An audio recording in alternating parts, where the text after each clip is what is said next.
Vauxhall Corsa rudely came across my path as I was coming up beyond McDonald's. He wanted to go to Aldi's, or she did, and so I had to brake very hard. Why am I telling you that? Because my throat lozenges, which I put in my pocket, put on the side bin, must have shot onto the floor. I knew the Bible, or the Psalms that I'm going to read, didn't. So I did go on the floor, so I picked those up. I forgot about those. So I'm going to be sipping the local brew. There's no gin in it. Not that I would know what gin tastes like. I'm a teetotaler, but there we are. Can we turn in our Bibles, please, to Psalm 65, as promised? This is a psalm that struck me as I was reading through this devotional book I've got by Alex Mortier, Psalms by the Day, a new devotional translation. I won't plug it anymore, but he has a different take on the translation of Hebrew, and has a unique understanding of English and the structure of our language, so that he can bring it into light. So let's just, you follow as I read how he's translated it. Psalm 65, he calls this the all-sufficient God, belonging to the worship leader, a song of David's, a hymn. Praise is constantly yours, O God, in Zion, and to you the vow will be paid in full. O hearer of prayer, right up to you all flesh will come. There are matters of serious iniquity. Our rebellions are too powerful for me. You will yourself provide atonement. Blessed is whoever you choose and bring near. He will have his dwelling in your courts. Be well satisfied with the goodness of your house, the holy reality of your temple. It's quite different, isn't it? Verse 5, just in case you're wondering where we are. By awesome things in righteousness you answer us, O God of our salvation, the object of trust for all the ends of the earth and the sea, far off though they are. Verse 6, he who makes the mountains stable by his strength, he who is girded with mightiness, who smooths the roaring of the seas, the roaring of their waves, and the hubbub of states. Those who live in the furthest parts are afraid of your signs.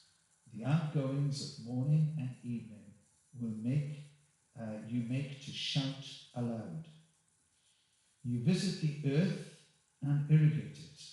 Abundantly you go on enriching it. God's channel is full of water. You make their corn sure, for in this way you make it sure. Its furrows drenching, its clouds levelling out, with showers you soften it, its growth you bless. You crown the year of your goodness, and your tracks trickle with fatness. The trickle on the pastures of the countryside, and with exultation the hills gird themselves. The pastures dress themselves with flocks, and the valleys envelop themselves with grain. They shout aloud, oh yes, they sing. Well, praise God for the reading of his holy and inspired word. Let me just give you a brief testimony. I shouldn't be here tonight. You should have a taller bloke with glasses who also plays guitar. But that was the arrangement we had back in September. I would do the morning, Kevin would do the evening. But Andy asked Kevin, I think it must have been on Wednesday, and Kevin is under pressure at home, I think, and so was unable to come out and be with you this evening. So Andy contacted me and said, Nigel, can you do the evening as well? And I said, well, I sensed this was coming. So, yes, I'm happy to stand in. So Andy was very pleased. It meant he didn't have to go running around trying to find you a substitute preacher. And so I went upstairs and I finished preparing the morning's message. It took me hours to sort of work through that Psalm 60 that we looked at this morning. And then it got to 8 o'clock, and I wanted to watch a programme on Bannockburn at 9 o'clock. That's the way, I don't watch Coronation Street. I like proper programmes. Sorry, that's my bias. And I thought, well, I'll make a start. I'd read this psalm earlier, and I'd been struck by a few things in it, and that was my starting point. And so I started drafting the message. 1 hour later, it was finished. So this is something which I believe in all my heart that God has placed on my heart for you. Having said that, where am I going with this song? My initial starting point for, I didn't realise that was there, was in verse 2. We learned this morning about what the banner was in Psalm 60, and that was prayer. Here we find in verse 2, O hearer of prayer, right up to you all flesh will come. And my response to that was, oh dear.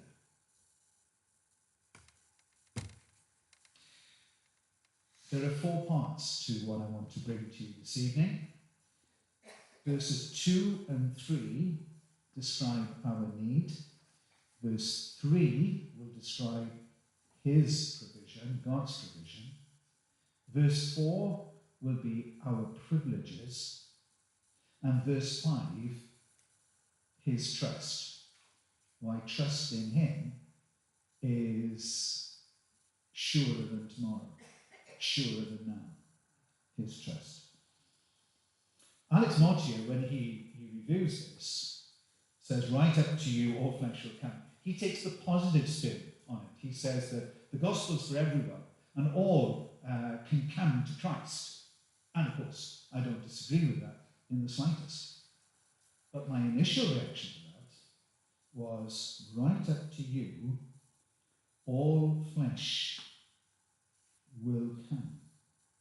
Now, it doesn't say the redeemed will come, or the Jewish people will come. It says all flesh, irrespective of whether they follow Muhammad, or Buddha, or secularism, or materialism, or any ism, or wasm, as Brother Andrew referred to it many years ago. Gosh, that's a kickback, 35 years plus.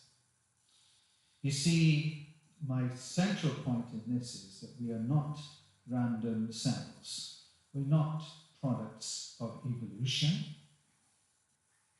We have been created by God. We are in his likeness in all respects, not just the physical frame you see in front of you, but in our body, in our mind, and in our spirit. We are unique in creation. Image, every animal has a body, every reptile, and so on. And they have a mind, food, eat, flight, oh dear, get out of here, attack. But none have spirit.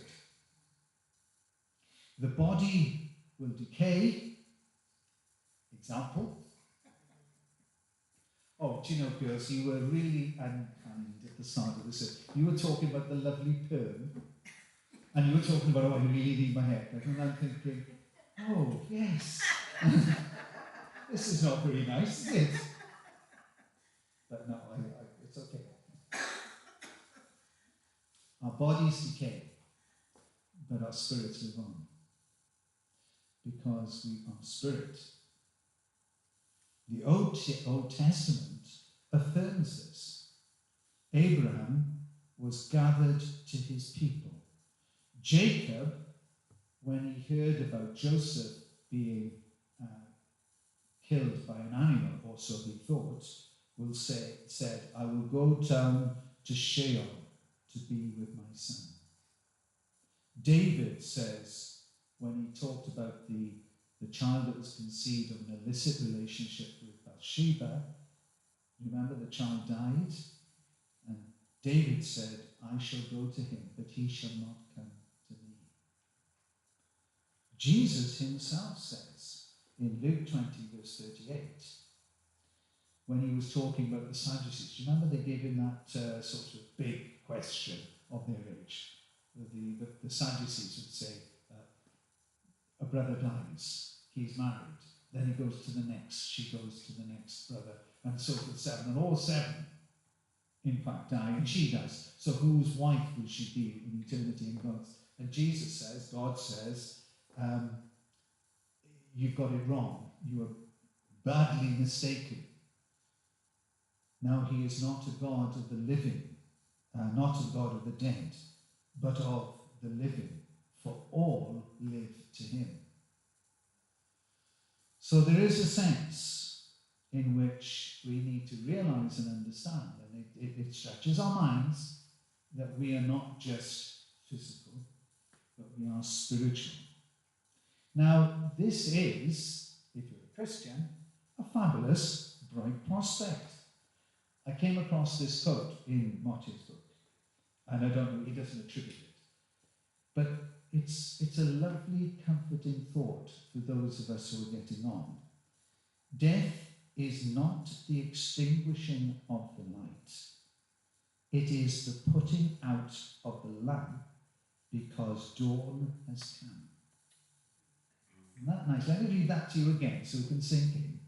Death is not the extinguishing of the light. It is the putting out of the lamp because dawn has come. His wonderful light. We will go into that, into his presence. But there is an alternative. It is a grim reality for anyone who is not in Christ. Right up to you, God, all flesh will come. In Psalm 68, in verse 2, David writes, like the scattering of smoke, you scatter them like the melting of wax in front of a fire. The wicked will perish in front of God. The righteous will be brought to his presence. And we'll look at that later. The wicked will perish. This is the place, you see, where we all flesh, meet with God. It's the place of accountability. We have pride in what we've achieved, perhaps. We advance the argument of relativism by saying, I'm not as good as Mother Teresa, I'll grant you that, but I'm not as bad as him down the road. Have you seen the time he comes in the morning, drunk, beats his children, beats his wife? I'm not as bad as him. We try and compare ourselves with others in the hope that that will be our defense. But God doesn't look at it like that. God looks with a view of knowing all things. He knows our hearts, he knows our intentions, and he knows our motives. The crucial question that God asks is, what notice did you pay of Jesus Christ, my Son? While you were on earth, what notice did you take of Jesus Christ, my Son? You lived in an age of grace. The psalm goes on to explain how God provides for us. But he also gives us the opportunity of coming to terms with him. You knew about him. Hey, we're coming into the season of Christmas, Christmas. You know about him. Yet you ignored him. You didn't really go into it, although you knew he was an important person. You may view that his death, like so many other tragic deaths, but you weren't responsible. Actually, had you been around at the time of his death and when he was delivered to death, you would have done all in your power to have stopped it. You would maybe have organised a counter riot that would have seized Jesus and whisked him away from this travesty of justice that had taken place. There would be no disgrace on you. But friend, if those are your arguments, you're totally missing the point. He came with the set purpose of dying on the cross, because his death makes all the difference. He came to die, actually, not as an accident, but deliberately to die in your place, to take your sinfulness, your unrighteousness, as it says here, your serious iniquity, and make them his own, so that the wrath of God fell on him and not us. Saying before the throne of God, sorry, I didn't quite get it then when I lived on it, but I've got it now, would be too late. Didn't you bother to find out? You see, your very indifference to the death of the Lord Jesus Christ, what does that say about his death as far as you're concerned? It's a matter of indifference. Oh yeah, it's sad. One of those things shouldn't have happened, but there we are. You see, the problem is you are found in a position of serious iniquity. Let me outline what this serious iniquity means. It says here in continuation of verse 3, our rebellions are too powerful for me. Well, that's just one component. Let me deal with two other components before we deal with rebellion. The Psalms talk, and the Bible talks about three forms of our sinful nature. Here we are, we're in a doctor's surgery. We're just, what are the symptoms and what is the cause? The simple cause is sin. The dimensions in which it's revealed are inherited sin. We received a damaged gene, a damaged chromosome, if you like, which we inherited from our parents. No one was to blame, except we were all to blame, because we were all found ultimately in Adam's sin. Because the manifestation of Adam's sin in our day and generation, and in every day and generation, is selfishness and self-seeking. The defensive cry to that is, well, no one's perfect. It drags the whole of humanity down in saying that, and in fact it recognizes that there is sin, and rightly so. We are selfish and we hurt others mildly or grossly. We say sorry and express regret, but we use it so often in our lives that it's lost its meaning. There was an expression, a cliche which has lost its meaning by overuse. And so is our expression of regret. The way we use this word, it's like a throwaway term so that actually we can move on. We've apologized without thinking about the consequences and the problems we've left in our wake as we've gone on crunching through life, not thinking of what we're doing. So we have inherited sin, we have the sins that we've committed, and lastly, the sins of rebellion, which is another example. It's the sin of rebellion, if you like, is I don't care about the rules and regulations. All is fair in love and war. We disregard and set aside any rules we choose so that our needs can be met. We want to be the exception. The rules have to be flexible, don't they? Because I have to get what I need. And there is some justification for it. If my grandson or my child was seriously ill, I would break the speed limit, getting them to hospital. But at the same time, I would have to accept the responsibility of paying the fine. One of my histories, if you like, is that I'm a transplant patient. And I can remember the nurses very clearly telling us when they used to bring us in for briefings. Now, when you get the phone call to come in, it will come about 3 o'clock in the morning. Can you get yourself into hospital as quickly as possible so that we can start the tests whereby we can see whether you're compatible with the kidney or the organ that we've got lined up for you.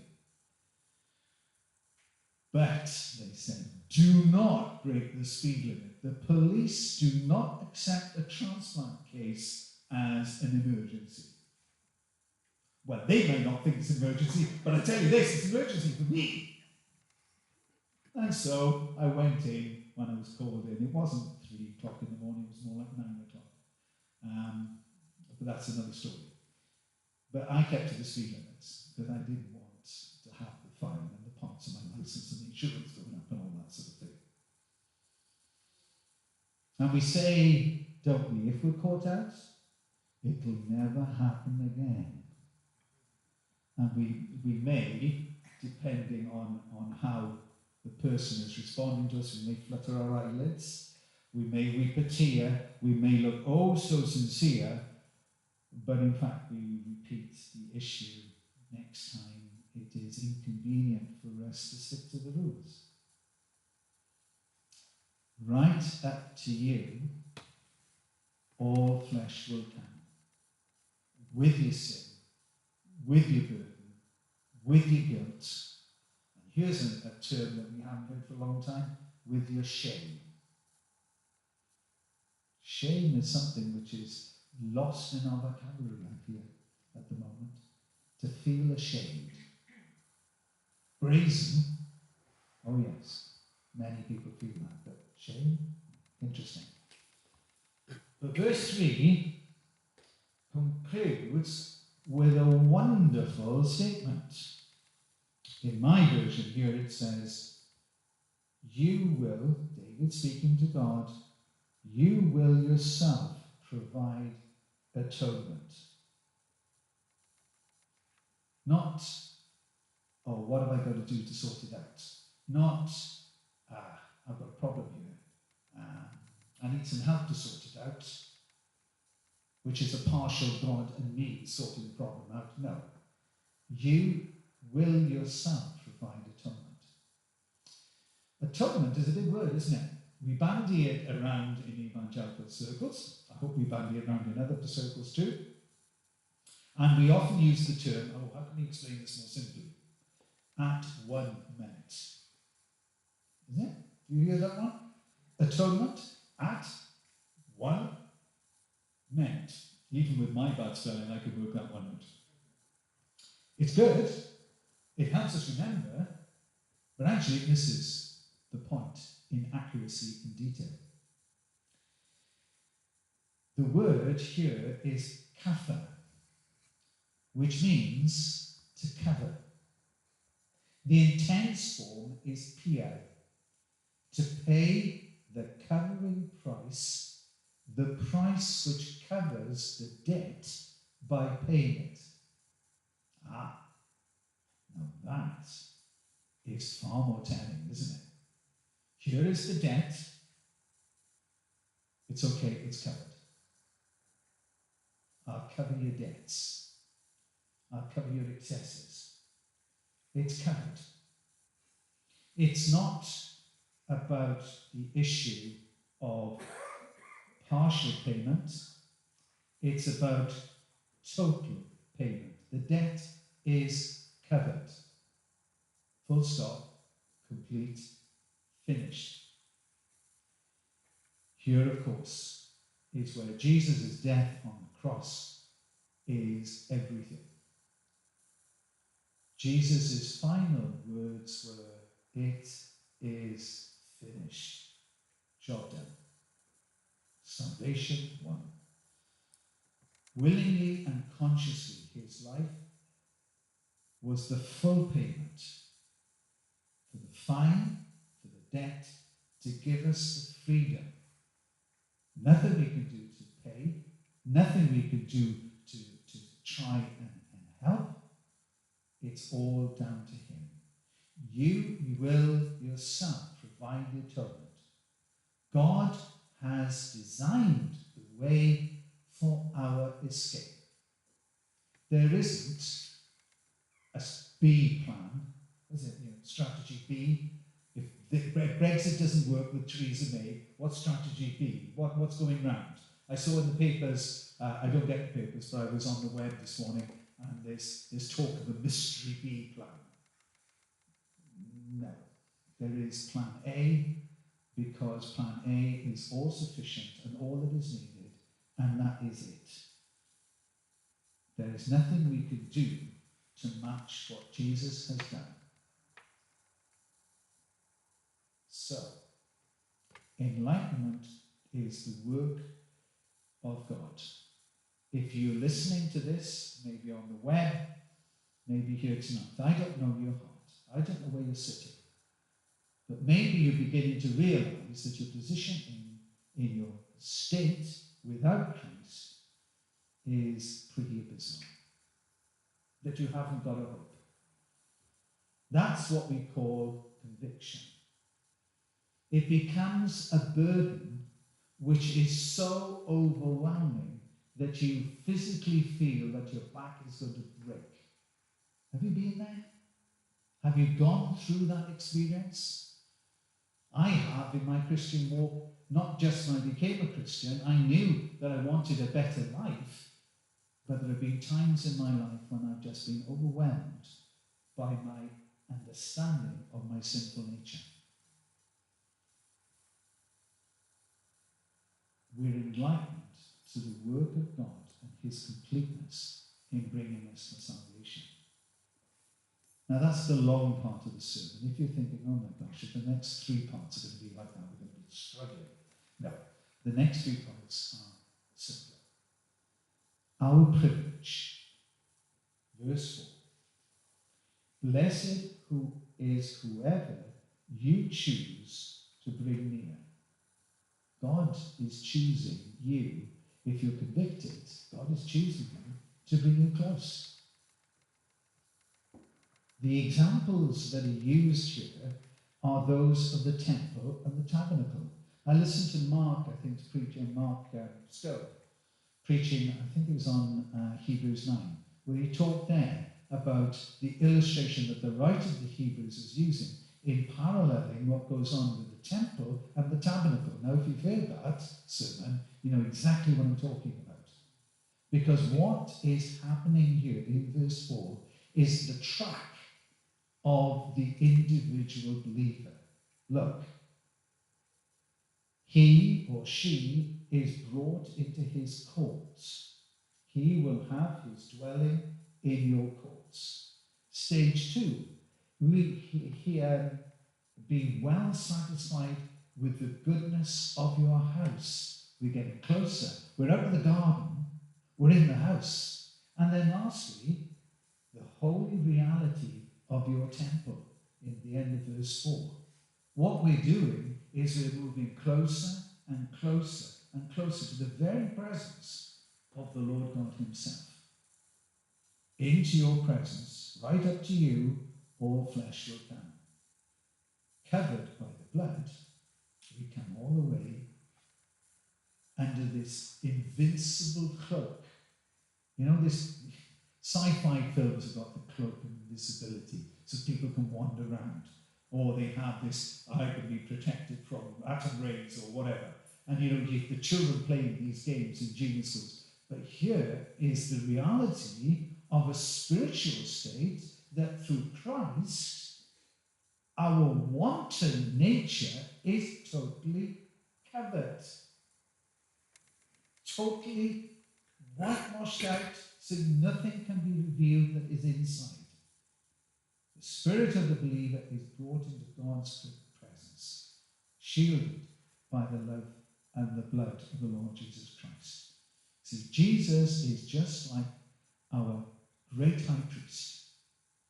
Every year they would make atonement, a covering for the sins of the nation, those that were known and those that were unknown. But they'd have to do it every year because the impact of the atoning sacrifice dwindled year after year. But in Christ we have the perfect sacrifice for all his people. And then lastly in verse 5, by awesome things in righteousness you answer us, O God of our salvation, the object of trust for all the ends of the earth and the sea, far off though they are. The provision of God is beyond our comprehension. He is the author of this salvation and provision for us, the one who can be trusted. He's proved himself. He's not like man, I promise I'll do this. In my case, it's genuine. I make loads of promises. The problem I have is, when I get to the top of the stairs, I've forgotten the reason that I'm there in the first place, and I see something else that needs doing, and then I come back downstairs and go, oh, that was why I was going upstairs, so I have to walk back upstairs again. You know the problem. I've been running with that problem for many, many years. It's not because I'm foolish and don't want to fulfill my promises, it's because I'm inept. And I just can't do it. Because I get distracted. But God is focused. God is focused on this plan of salvation. God was focused on this plan of salvation back in eternity. And he has fulfilled it because he's not man, he is God. He is fully trustworthy. But this verse also goes on to say, the ends of the earth. This isn't limited to Israel, because it's for everyone. Geographically, Israel is in the Middle East, and it's now extended here to Evervale, and beyond Evervale to even Merthyr. Whoa.